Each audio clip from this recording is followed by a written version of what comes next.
Math 1, Practice 2.4.3, Recognizing Average Rate of Change.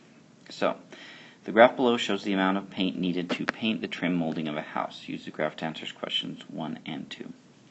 So, what is the approximate rate of change for the interval 150 to 50? So remember, interval is just one variable because of the brackets. So it's typically the x. So we'd go to 150, which would be right about here, to 500. Which would be right about there. Okay, so the rate of change is essentially that slope, right? So what's the horizontal change? What's the vertical change? So we would go from 0.2, right, to a 0.7. So that vertical has a change of plus 0.5. The horizontal, we go from 150 to 500, so that has a positive change of 350. So it's always the rise over run, so the y change over the x change, the vertical over the horizontal. So 0.5 over 350. Okay, so if we use a calculator and figure that out, we can see what it is. So that gives us 0.0014285714, which we could round to just 0.001. And what does that mean? It means 0.001 gallons, because the amount of paint in gallons, per foot. Because we simplified it, so it goes per foot. So now what's the approximate rate of change for the interval 900 to 1300? Well, it's a constant, it's a linear, so it's a constant rate of change, so it shouldn't matter the interval. It should always be the same thing. But let's double check that. So 900 to 1300. Difference of 400.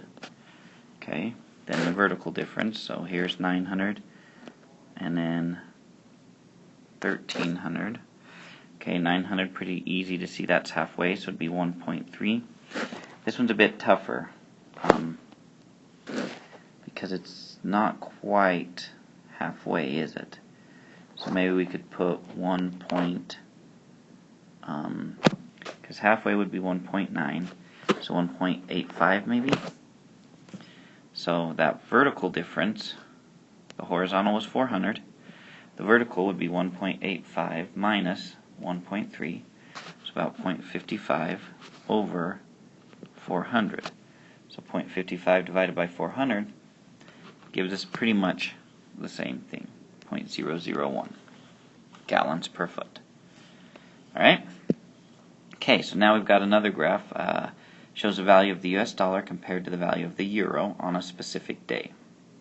Okay, so once again we have a linear, so it should have a constant change, right? So we answer questions 3 through 5 here.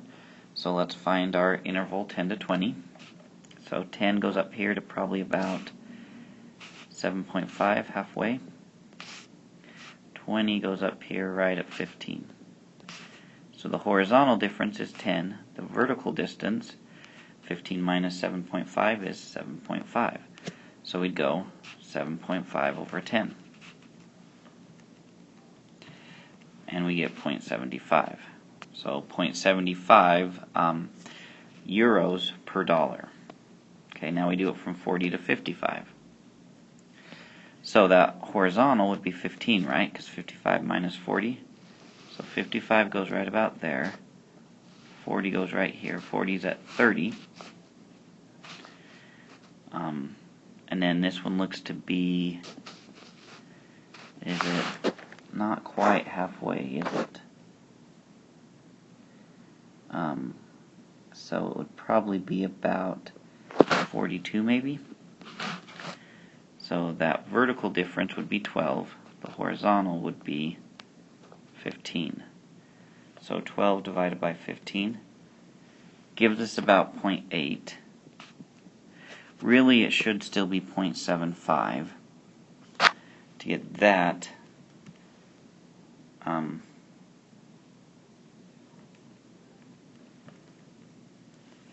we'd have to say that this was actually 41.25, which it could be. I can't really see on this exactly, so that's not helping us. So I'm going to say 0.8, which this could technically be rounded up to 0.8 as well. So, I mean, it would work both ways. Okay.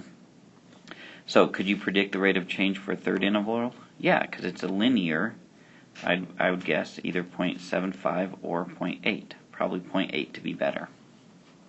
Okay.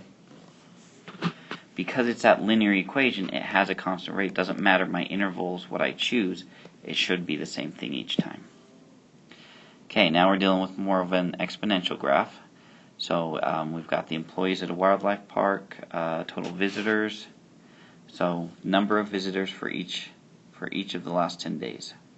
Okay, so we're doing the same thing. So an interval of 2 to 6. So 2 we go up here, to 6 we go up here. Okay, so approximately looking at this, I would say that's at about 500, whereas this one's about 600. So that vertical change is 100, 600 minus 500. Horizontal change is 4. So we'd go 100 divided by 4, which should give us 25. Yep, 25. So 25 people per day more are coming. Then from 2 to 9, so 2 here, then 9 jumps up to 700. So now 2 to 9 has a horizontal distance of 7 and a vertical distance of 200. 700 minus 500. So we'd go 200 over 7, which would give us 28.57. Okay? Which, since we're dealing with people, we'd probably just round it up to 29. Because you can't have a partial person. Alright, then yearly population of a small town. Okay, so same thing, interval from 2 to 9. 2 is about at 9,000. 9 is about at 7,000. So the horizontal difference, 2 to 9, is 7. Vertical distance is about 2,000. So we go 2,000 vertical over horizontal, which gives us about 285.7. So since it's population and people, we'll say 286. Okay, now 14 to 20. So 14 to 20, horizontal difference of 6, and that vertical, so we're at 6,000, and then we're at 5,000, so vertical difference of 1,000, and it should be negative. I guess I should have made that negative too. Sorry. So negative 1,000 over 6. Yep. So negative 1,000 divided by 6 gives us negative 166.67, so basically 167 since we're dealing with people.